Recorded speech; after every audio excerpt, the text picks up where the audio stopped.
पूर्व सांसद की रिहाई पर बिहार की सियासत गर्म है। सोमवार का दिन आनंद मोहन के लिए दोहरी खुशी लेकर आया। एक तरफ बेटे चेतन आनंद की सगाई हुई तो दूसरी तरफ नीतीश सरकार ने रिहाई का नोटिफिकेशन जारी कर आनंद मोहन को खुशियों की सौगात दे दी। लेकिन सरकार के फैसले ने बिहार की सियासत को गरमा दिया है। बीजेपी ने सरकार के फैसले पर सवाल उठाया है। बीजेपी सांसद सुशील मोदी ने 27 कैदियों की रिहाई पर सवाल उठाते हुए फैसले को कानून व्यवस्था पर खतरा बताया।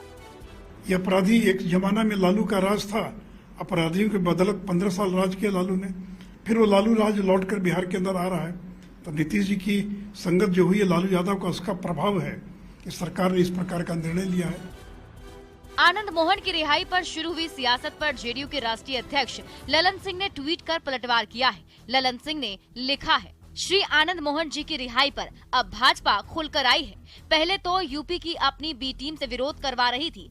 श्री आनंद मोहन जी ने पूरी सजा काट ली है और जो छूट किसी भी सजायाफ्ता को मिलती है वो छूट उन्हें नहीं मिल पा रही थी, क्योंकि खास लोगों के लिए नियम में प्रावधान किया हुआ था। श्री नीतीश कुमार जी ने आम और खास के अंतर को समाप्त किया। अब भाजपाइयों के पेट में ना जाने क्यों दर्द होने लगा है। रिहाई पर सवाल उठाने वालों पर आनंद मोहन ने भी गंभीर सवाल उठाए हैं। छूटे हैं 27 लोग, मेरा नाम 11वें नंबर पर है। सबसे ज्यादा हंगामा में हम ही को लेके हो रहा है।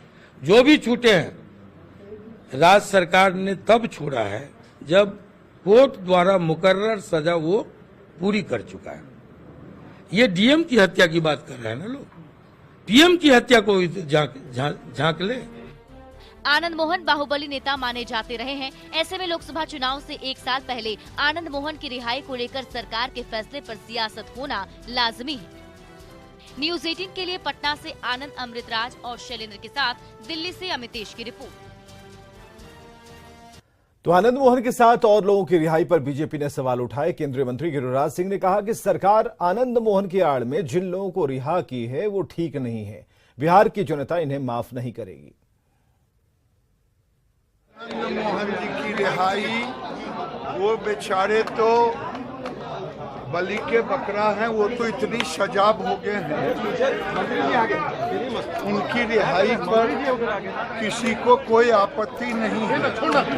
लेकिन आनंद मोहन जी के आड़ में जो काम किया है ये सरकार, समाज कभी नहीं माफ करेगा। तो बीजेपी के नेता सरकार पर निशाना साध रहे हैं और नेता प्रतिपक्ष विजय कुमार सिन्हा ने मुख्यमंत्री नीतीश कुमार पर निशाना साधते हुए क्या कहा, ये भी देखिए। देखिए 2016 में वो क्या संशोधन किए थे, कौन कौन संज्ञेय अपराध और किसको किसको नहीं छोड़ा जाएगा, आज क्या व्यवस्था हुई है, वही फंसाने वाले हैं। और आज वो क्यों उसके आड़ में कई दर्जन लोगों को बचाने का खेल खेल रहे हैं, किसके दबाव में खेल रहे हैं। और आईएएस कृष्णैया की पत्नी टी उमा देवी ने आनंद मोहन की रिहाई पर अफसोस जताया है। उन्होंने पूर्व सांसद आनंद मोहन को बिहार जेल नियमों में हुए बदलाव के तहत रिहा करने के संबंध में कहा है कि ईमानदार अधिकारी को मारने वाला छूट गया। उन्होंने इसे अन्याय बताया। साथ ही कहा कि सरकार ने बहुत गलत फैसला लिया। वे बिहार सरकार के इस फैसले से दुखी हैं।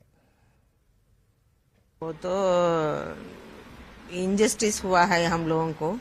पहले उसको तो हैंग टू डेथ हुआ था, फिर बाद में लाइफ इम्प्रिजनमेंट है, और उसको फिर उसका अमेंडमेंट करके, रूल का अमेंड करके उसको बाहर लाना और पॉलिटिक्स में उसको इन्वॉल्व करना, वो अच्छा डिसीजन तो नहीं है। हम लोग तो बहुत अच्छा नहीं लग रहा है हम लोगों को।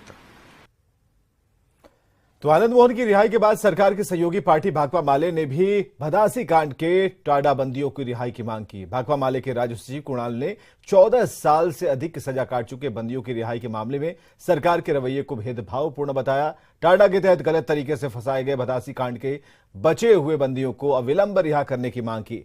भाकपा माले राज्य सरकार के खिलाफ 28 अप्रैल को सीएम आवास के बाहर धरना देगा और इस धरना प्रदर्शन में भाकपा माले के विधायक मौजूद रहेंगे। और चलिए खबर आ रही है कि तेजस्वी यादव दिल्ली रवाना हो गए हैं। डिप्टी सीएम तेजस्वी यादव दिल्ली रवाना हो गए हैं, पटना से दिल्ली के लिए रवाना हुए हैं और आनंद मोहन के सवाल पर उन्होंने कन्नी काट दी। सवालों से बचते दिखे हैं तेजस्वी यादव। जब उनसे सवाल पूछा गया आनंद मोहन की रिहाई के बाबत तो सवालों से ही उन्होंने कन्नी काट ली। तो पटना से बड़ी खबर, दिल्ली के लिए रवाना हुए लेकिन एयरपोर्ट पर पत्रकारों ने घेर लिया और उन्होंने पूछा, जब उनसे सवाल किया गया आनंद मोहन और उनसे जुड़े रिहाई के बारे में तो इस पर उन्होंने कन्नी काट ली। बीजेपी के कुछ सवाल थे, इन सवालों को भी तेजस्वी से जानने की कोशिश हमने की और कुछ सवाल हमने जब उनसे पूछे तो उन्होंने इसका कोई जवाब नहीं दिया और तेजी के साथ आगे निकलते बने, यानी कि दिल्ली की तरफ रवाना हो गए। तो ये पटना से बड़ी खबर हम आपको बता रहे हैं और आनंद मोहन के सवाल पर उन्होंने कुछ भी जवाब नहीं दिया, कुछ भी नहीं कहा। नीतीश कुमार के बंगाल और यूपी के दौरे पर बीजेपी ने तंज कसा है। बीजेपी प्रदेश अध्यक्ष सम्राट चौधरी ने कहा कि एक तरफ प्रधानमंत्री नरेंद्र मोदी हैं, दूसरी तरफ विपक्ष के पास अभी तक कुछ क्लियर नहीं है। करने गए हैं मुख्यमंत्री जी, करने दीजिए। उत्तर प्रदेश बंगाल का खाना खा के आए हैं, बहुत बहुत धन्यवाद। नहीं, ममता बनर्जी कह रही कि विपक्ष का जो बैठक होगा बिहार में किया जाएगा। करे ना, उनको कौन रोका है? उनकी स्वतंत्र पार्टी है, वो तो घोषित करे ना कि मुख्य प्रधानमंत्री कौन है। ये तो पता ही नहीं चल रहा है। जैसे हम लोग कहते हैं ना कि 24 में हमारा प्रधानमंत्री का उम्मीदवार नरेंद्र मोदी जी है और 25 में भाजपा की सरकार बनेगी, ये कहता हूँ। इनको दम है किसी राजनेता को, इन पार्टियों का, तो उसको बताए कि प्रधानमंत्री कौन होगा, किस पार्टी का नेता प्रधानमंत्री है। 24 में हमारा प्रधानमंत्री का उम्मीदवार नरेंद्र मोदी जी है और 25 में भाजपा की सरकार बनेगी, ये कहता हूँ। इनको दम है किसी राजनेता को, इन पार्टियों का, तो उसको बताए कि प्रधानमंत्री कौन होगा, किस पार्टी का नेता प्रधानमंत्री है। नीतीश कुमार के विपक्ष को एकजुट करने के प्रयास में बंगाल और यूपी जाने के मामले पर बीजेपी लगातार निशाना साध रही है। पूर्व मंत्री शहनवाज हुसैन ने कहा कि अच्छा है घूम रहे हैं, लेकिन 2024 में नरेंद्र मोदी ही देश के प्रधानमंत्री बनेंगे। इकट्ठा तो 77 में हुआ था ना, जब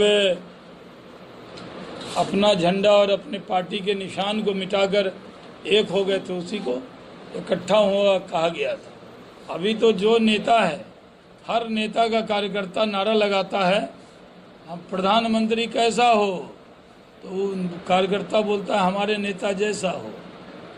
लेकिन देश की जनता नारा लगाती है देश का प्रधानमंत्री कैसा हो, तो सिर्फ मोदी जैसा हो। केंद्रीय गृह राज्य मंत्री नित्यानंद राय ने नीतीश कुमार पर निशाना साधते हुए कहा कि बिहार में उन्हें एक सीट भी नहीं मिलने वाली और पीएम का सपना देख रहे हैं। साथ ही बिहार में बढ़ते क्राइम को लेकर भी सरकार पर निशाना साधा है। जी को तो कोई पूछता नहीं है, दर दर जा रहे हैं कि हमको भाई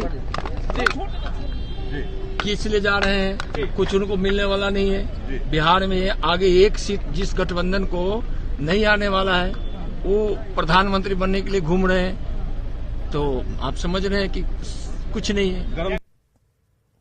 और पटना से बड़ी खबर, जहां बीजेपी कोर कमेटी की बैठक हुई और बीजेपी ऑफिस में बैठक अभी भी जारी है। पीएम मोदी के मन की बात की तैयारियों पर चर्चा हो रही है। 100वें संस्करण की तैयारियों पर चर्चा चल रही है और 30 अप्रैल को 100वां संस्करण है और इसे खास बनाने में बीजेपी जुटी हुई है।